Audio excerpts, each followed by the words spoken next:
SpaceX's relentless march toward revolutionizing space travel is nowhere more evident than in the whirlwind of activity at Starbase, their sprawling launch facility in South Texas. The recent updates, as detailed in Marcus House's video, paint a picture of a company not content to rest on the laurels of Starship's Flight Test 11's success. Instead, they're tearing down the old to build the new, quite literally. The demolition of Pad 1's infrastructure signals a bold pivot to accommodate Starship version 3, a variant promising game-changing capabilities thanks to the upgraded Raptor 3 engines. This isn't just routine maintenance. It's a strategic reconfiguration that could catapult Starship from experimental prototype to the workhorse of interplanetary exploration. At the heart of these changes is the demolition work on the berm and surrounding areas. Heavy machinery ripping through concrete and exposing the underlying plumbing. A visceral reminder of how SpaceX operates with speed and precision. By breaking up the berm, crews are creating open access to critical components like the fluids bunker and the orbital launch mount. This isn't haphazard destruction, it's methodical preparation. The green lines marking cut points on the ring and shielding pieces indicate careful planning to preserve reusable elements while discarding the obsolete. Underneath, pipes and hardware are being evaluated for relocation, underscoring SpaceX's commitment to efficiency and cost-saving through reuse.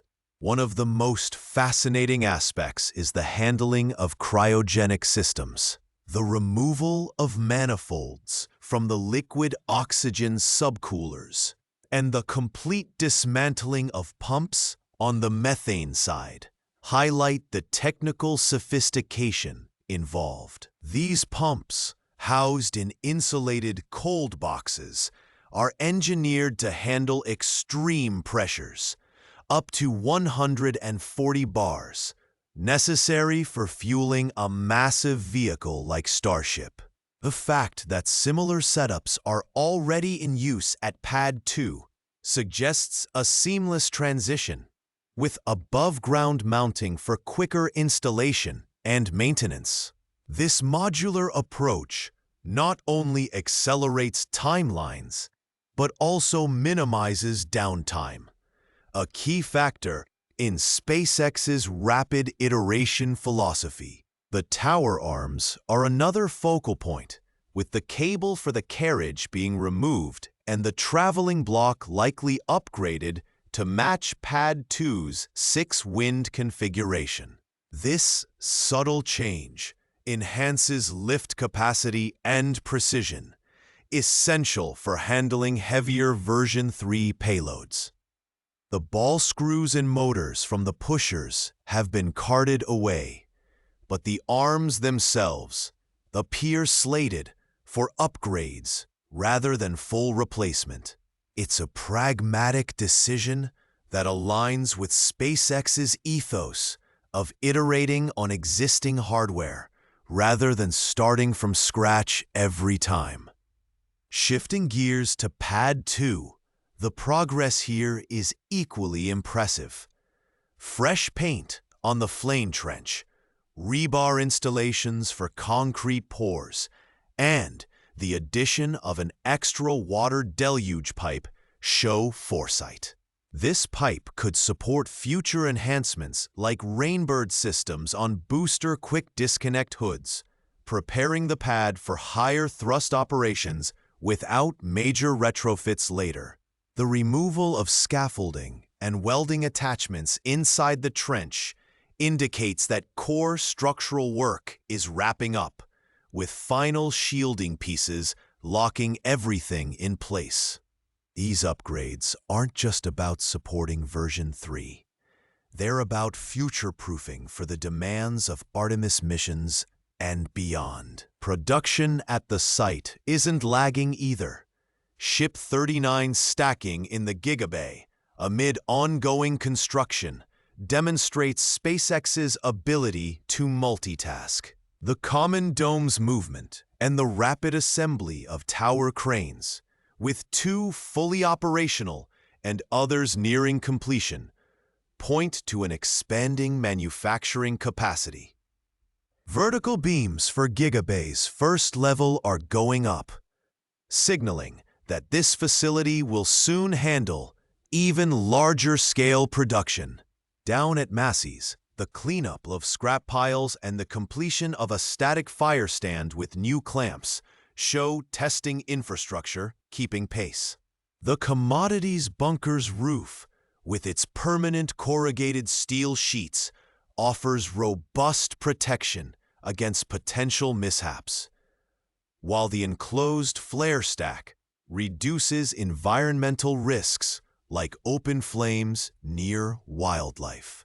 These developments at Starbase encapsulate what makes SpaceX so compelling: a blend of audacious vision and gritty execution. By upgrading to version 3, they're not just boosting mass-to-orbit capabilities, they're laying the groundwork for sustainable lunar bases and Mars colonization. Critics might argue that this breakneck pace invites risks, but the video's narrative counters that, with evidence of careful planning and reuse. As Marcus House notes, community morale is sky-high post-Flight Test 11, and these updates only fuel that optimism. Yet, the real test will be how quickly these changes translate to flight hardware. With Pad 1's transformation well underway and Pad 2 nearing readiness, SpaceX is positioning itself to dominate the next era of spaceflight. This infrastructure push isn't glamorous, but it's the unsung hero enabling the moonshots, literally. Hold on to your seats, space enthusiasts. The real fireworks begin with SpaceX's explosive reveal on the Human Landing System HLS Starship. After years of tantalizing teases and behind-the-scenes grind, Thursday's info dump hit like a meteor, shattering the silence with details that could redefine humanity's grip on the moon. This isn't just an update. It's a seismic shift, propelling us from Apollo-era dreams to a bold, boots-on-the-regolith reality. With Artemis missions hanging in the balance, SpaceX is charging ahead, blending cutting-edge tech with unyielding ambition to plant our flag permanently on the lunar surface. A single HLS Starship boasting over 600 cubic meters of pressurized habitable volume. That's not a typo. It's 2/3 the size of the entire International Space Station crammed into one beast of a lander. Forget the cramped capsules of yesteryear. This monster offers astronauts room to breathe, work, and thrive. The 2 airlocks alone clock in at 13 cubic meters, more than double the habitable space in the Apollo lunar modules. It's like upgrading from a broom closet to a luxury penthouse on the moon. And for cargo hauls, up to 100 metric tons slammed directly onto the surface. We are talking massive rovers rumbling across craters, nuclear reactors powering lunar outposts, and mining rigs drilling into South Pole ice for life-sustaining water. This capacity isn't hype. It's the muscle needed to turn science fiction into cold, hard lunar infrastructure. But here's where the drama ramps up. SpaceX isn't just talking the talk. under a fixed-price NASA contract. They're only cashing in on completed milestones. No handouts, just results. Billions of their own dollars are poured into this venture, a high-stakes gamble that's paying off big time. They've already nailed cryogenic propellant transfer in space, shuffling 5 metric tons between tanks like it's no big deal. And the milestone tally, a whopping 49 ticked off, with most smashing deadlines or beating them outright. This is SpaceX flexing, proving they're not just innovators, but reliable partners in NASA's grand lunar saga. Dive deeper into the tech thrills, and you'll find the docking adapter system, a versatile beast tested to act as both active and passive partner, seamlessly linking Starship to Orion, based on Dragon's battle-tested international docking adapter. Then there's the leg design, a long-time mystery that's finally cracking open. SpaceX dropped a bombshell. They've conducted full-scale leg drop tests at Flight Energies, slamming prototypes into simulated lunar regolith to probe every gritty interaction. That enigmatic structure, spotted weeks ago, turns out it was the star of a high-drama test, possibly at McGregor, verifying stability under the moon's unforgiving gravity. We're dying for visuals. Come on, SpaceX, unleash the footage. The landing logic is pure edge-of-your-seat stuff. Advanced systems harness sensors and radar to scout safe zones in real time, guiding the descent with pinpoint precision. No more blind leaps. This is autonomous mastery, dodging boulders and craters.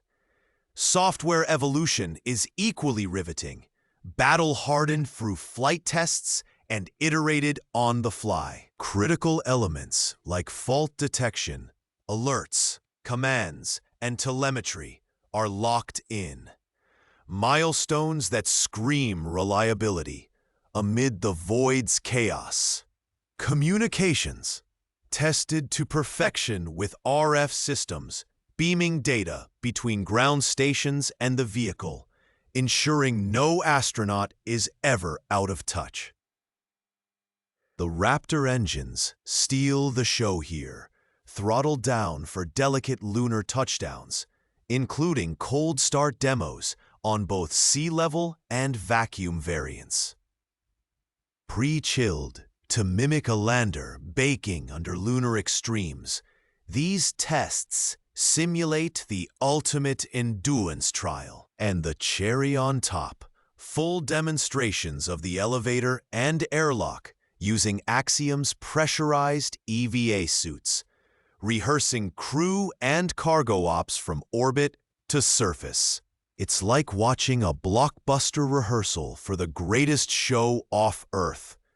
But the plot thickens with what's barreling down the pipeline. SpaceX is fabricating a full HLS flight article cabin, wired with avionics, power, life support, and climate control, ready for an uncrewed orbital shakedown to iron out kinks before humans strap in. The next heart pounder, a 2026 long-duration flight test showcasing propellant transfer. One Starship launches, chills in orbit to battle boil-off, then rendezvous with a tanker for a ship-to-ship fuel swap. Use experimental propellant gauging sensors flown on recent tests use radio waves to nail levels in microgravity, a sneaky tech edge that's been hiding in plain sight. This isn't incremental. It's revolutionary, paving the way for sustained lunar ops and Mars ambitions. Yet amid the triumph, shadows loom. Skeptics question timelines, Environmentalists eye the ecological toll of these behemoths, and rivals like Blue Origin scramble to catch up. SpaceX's narrative, unstoppable momentum, blending private grit with public partnership. This HLS saga isn't just engineering. It's a high-octane thriller where every milestone edges us closer to lunar permanence. As Marcus House's video captures, the excitement is palpable, a reminder that space isn't for the faint-hearted. With these reveals, SpaceX isn't whispering promises. They're roaring toward the stars, daring the world to keep up. Buckle up, because if the Starship saga wasn't enough to spike your adrenaline, SpaceX's Falcon 9 fleet just unleashed a barrage that redefined operational insanity. In one blistering week, they didn't just launch rockets, they obliterated records, firing off 5 missions like a cosmic machine gun, proving once again why they're the undisputed kings of the launch game. This isn't routine. It's a high-octane display of precision engineering and unyielding drive, pushing the envelope on turnaround times and payload deliveries that leave competitors gasping. Kicking off the frenzy right after the last update, Starlink Group 1112 blasted from Vandenberg on Booster 1081's 19th flight, deploying 28 satellites, with Of Course I Still Love You snagging the landing like clockwork. But SpaceX wasn't hitting the brakes. Sunday saw Group 1021 soar from Florida's SLC-40, Booster 1077, on its staggering 20-second outing, treating us to crystal-clear onboard views through separation. Another 28 satellites join the constellation, a shortfall of gravitas, ready for the catch. Then came the jaw-dropper, Monday's Vandenberg launch of Group 1121, just 2 days, 10 hours, and 23 minutes after the previous one from the same pad. A new reuse speed record that screams efficiency. The momentum didn't falter. Wednesday brought Group 1037, but with a twist. 29 satellites instead of the usual 28. Only the second time ever for this config. Booster 1083 nailed its 15th flight. Just read the instructions poised below.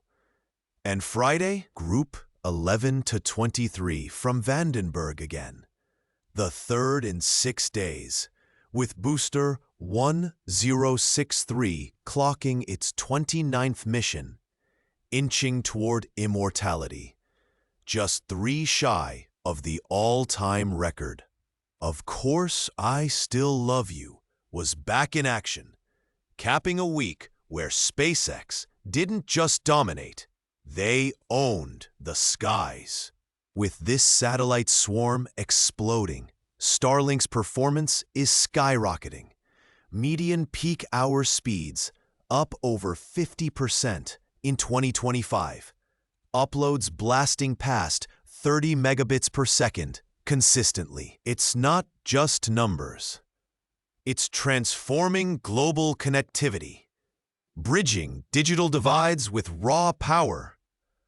But hold on, the week's biggest payload punch came from beyond SpaceX's realm. Sunday morning, JAXA's H3 rocket hurled HTV-X1 into orbit, marking the debut of Japan's next-gen cargo hauler to the ISS. Shorter than its predecessor, but packing nearly identical capacity, this beast is cheaper, more modular, and loaded with upgrades. Powered refrigeration for payloads, slashing cargo loading from 80 hours to 24. A godsend for time-critical science. Berthing via Canadarm2, to the Harmony module. HTVX isn't a one-trick pony. It can linger in orbit for 1.5 years post-ISS as a standalone research platform, offering massive post-2030 value for commercial stations or lunar gateway ops. Speaking of commercial frontiers, VAST's Haven 1 module just hit a milestone. Primary structure complete. Hatch and domed window locked in, acing pressure and load tests. Next up, weld inspections, edging this private station closer to reality amid the brewing space habitat boom. For a dose of nostalgia-fueled awe, the ISS in Real-Time project is a game-changer, replaying any day from the past 25 years with crew details, docked vehicles, live logs, audio, and precise orbital positions. Crafted by NASA contractors in their off hours, it's a treasure trove for space junkies, linking past glories to future ambitions. And don't sleep on Blue Origin. Their new Glenn Hotfire for Mission 2 was pure spectacle. 7 engines roaring for 38 seconds, peaking at full thrust before the center dialed to 80% for a landing sim. Escapade payloads are integrating. Launch looms this month, injecting fresh rivalry into the heavy lift arena. Firefly's lunar leaps add even more fuel to the fire. Nailing the preliminary design review for Blue Ghost Mission 3. They're targeting uncharted lunar turf. Missions 2 and 3 double down with Blue Ghost landers, paired to Elytra dark orbiters. Qual models and payload fittings stress-tested for the brutal ride. Elytra acts as comms relay, enabling Blue Ghost's 10-plus-day surface science sprint, while hosting NASA's Lucy E. Night telescope to probe the Moon's dark side. Mission 2 in 2026 ropes in ESA's Lunar Pathfinder, a powerhouse relay for polar and far-side ops, weaving into ESA's Moonlight constellation dream, the lunar internet we crave. This whirlwind isn't isolated triumphs. It's a tectonic clash reshaping the space industry. SpaceX's Falcon Fury underscores their launch monopoly, but JAXA, Blue Origin, and Firefly's surges signal a multipolar race heating up. Broader ripples, accelerated timelines for lunar economies, commercial stations filling ISS's void, and tech cross-pollination driving innovation. Yet, amid the glory, lurk shadows, regulatory snarls, environmental blowback from frequent launches, and the ever-present risk of failure in this unforgiving domain. Sponsors like Surfshark VPN weave in seamlessly, reminding us how global connectivity, boosted by Starlink, ties into everyday life, from dodging geoblocks to snagging deals. As Marcus House raps, the excitement is electric. Subscribe, dive deeper, and brace for more. This isn't just news.